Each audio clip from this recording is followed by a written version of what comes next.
right, everyone. Welcome back to my channel, back to the readathon for the American Cancer Society, my blind read of The Eyes and the Impossible by Dave Eggers. The plot has thickened. Helene the goat has figured out a way to possibly get the bison off of the island where they can run free. But in order to do that, they need to hide among the goats on a boat. Yes, I know that rhymes. And then that boat's leaving the next morning, so they don't have a lot of time to plan this or even think that it's going to be a good idea. What do you think? Do you think that this plan could happen? I mean, we have this many pages left in the book. I thought, I don't know. We've read this far. We're two-thirds or three-quarters of the way done with the book. I'm so excited about this. All right, so let's get cracking with the reading. If you like my videos, please click like and subscribe, dingling the notification bell. Thank you, thank you. All right, chapter 28. And then I was running. I was running because there was little time to plan all of this, make it all of this happen. And I was running because at that moment I couldn't look at Helene. She was my new and very good friend, a friend who opened my mind and filled it with new treasures, and now she was leaving. The thought hit me like a 1,000-foot tall wave with all its chaos and cruelty. But more important than my sadness about losing this friend was the possibility, the inevitability, of freeing the bison. Helene's plan was the most sparkling and logical and inspiring plan we could ever conjure, so I ran to spread the word. In my history of running fast, this was far and away the fastest I have ever been. I pierced the air like a knife thrown, bent the trees. I created a vacuum that threatened to suck the clouds from the sky. Pretty fast. I ran to gather the assistants for an emergency meeting and succeeded in seconds. I told everyone to meet me at the top of the rock, and they hustled to do just this. Everyone but Bertrand. I couldn't find Bertrand. But we could not wait. I assumed he would hear or fly over and find us soon enough. In the meantime, we needed to move ahead. 7:08, I said to Angus. Is this something related to time? Helene said that's when the ship leaves. Yes, Angus said with great seriousness and pride in his time-telling. That means the morning, not long from now. I told the assistant eyes that all the vague plans we made to free the bison would have to move up. We'd have to come to a sharp focus immediately. We'd have to plan and practice all day and night and be ready to free them at dawn or get them on the boat well before this 7:08. It was the only way. This was our first and last chance to set them free, not just free to run on the beach for a moment, but free forever.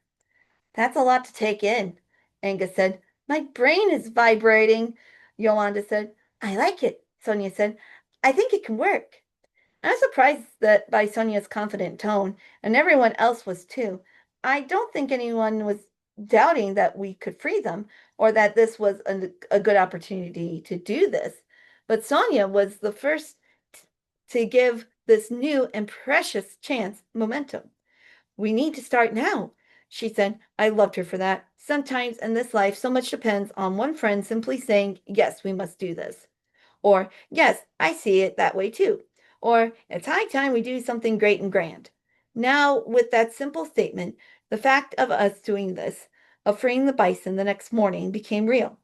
Now it was just a matter of directing every fiber of our being and every moment from now till then to the task. It was so easy, but it was also not so easy.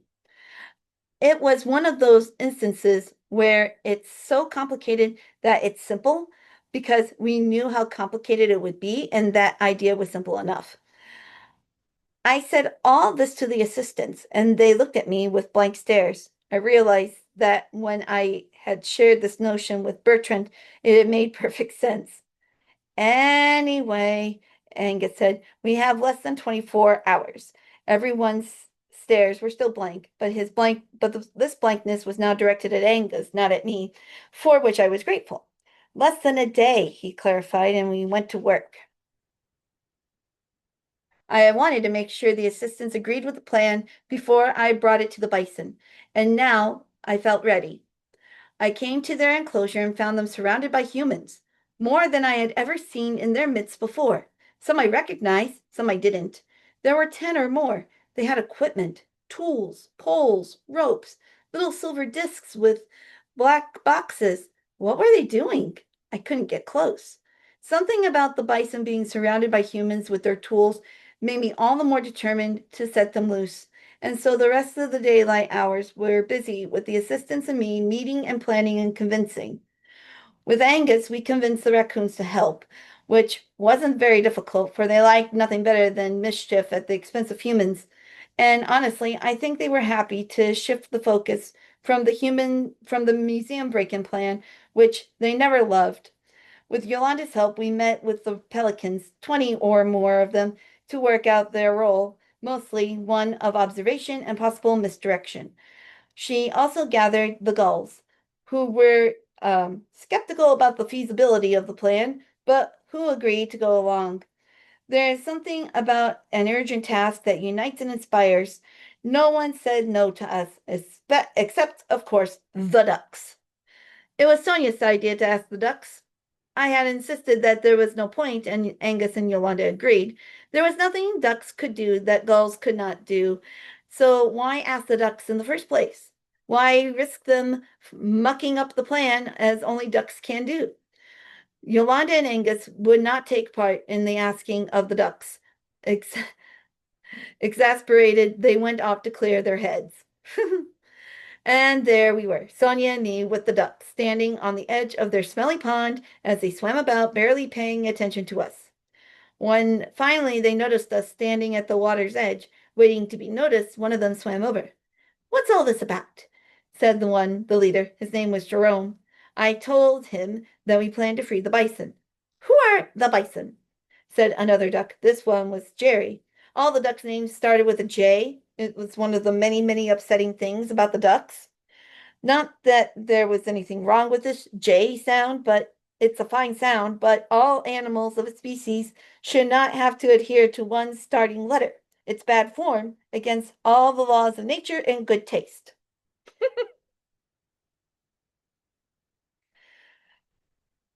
I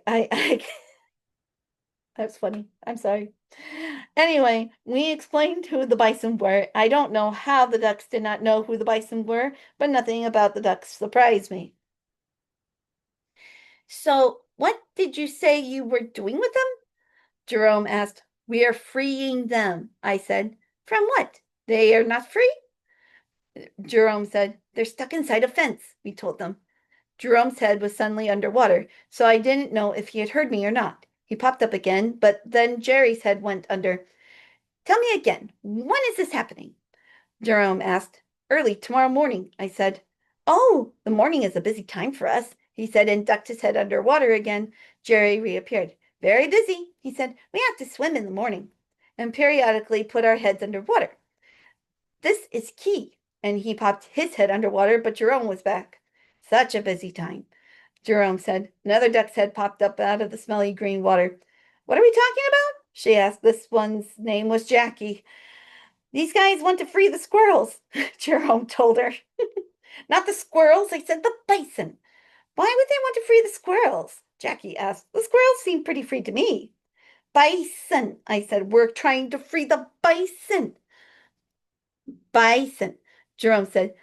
"Are those the big guys inside the fence? Who says they want to be free?"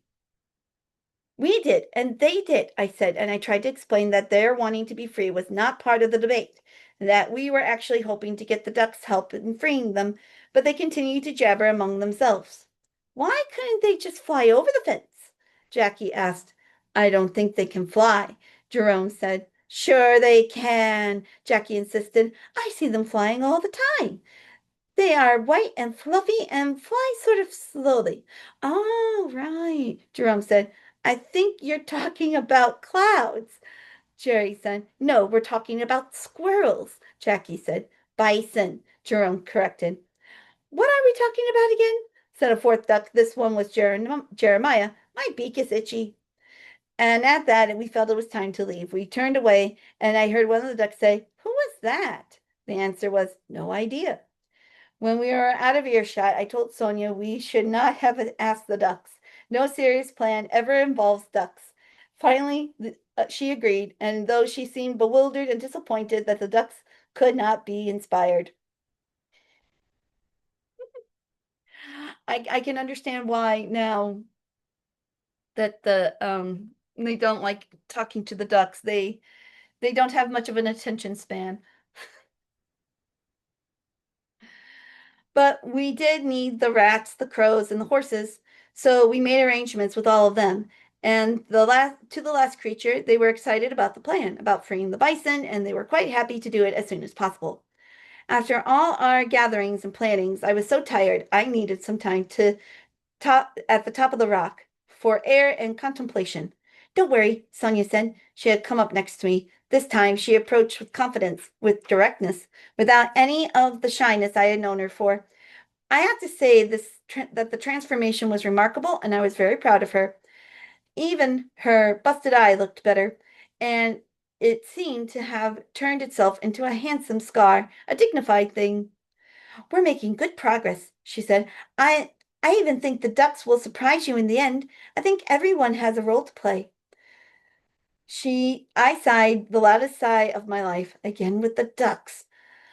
And also, I said, there's been talk about who will oversee things in the park when the bison are gone. I hadn't had time to think about this. Yes, when the bison were gone, they would leave a void, a rather large one. Some group or other would, um, some group or someone would have to step in and become the leader, the overseer, the keeper of the equilibrium. It could be you, Sonia said. Think about it. You're already the closest to the bison. You know all that they know. In fact, you've delivered all the information they have. So it just seems natural that you take over when they're gone. This I hadn't thought of. In fact, never in 10,000 years would I have thought of such a thing. Me as the keeper of the equilibrium? Sonia must have seen the astonishment on my face. But who else could it be? She asked. And though I was flattered to be thought of in this way, and I could see the logic given my proximity to the bison, I could all I could think of was Bertrand. He was the one I went for wisdom. Could I be the keeper of the equilibrium when I looked to someone else for guidance? I thought about this as we crisscrossed the park, making our final arrangements for the bison's escape. There were routes to clear, there were animals to warn, there were humans to count, there were distractions to design, there were goats to engage. That does raise an interesting question. Without the bison, who's going to keep things in balance, as they put it, the equilibrium of the place?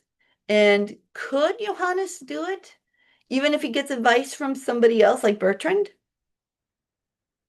To me, I think it's a smart thing to do. If you're in charge and you don't ask other people their opinions and their wisdom, then you're not a very good leader then. That's just my 2 cents. All right. Roma, Riva, and Krishna, Auntie Heather loves you very much, and I love the rest of you too. Take care, everybody. See you next time. Bye-bye.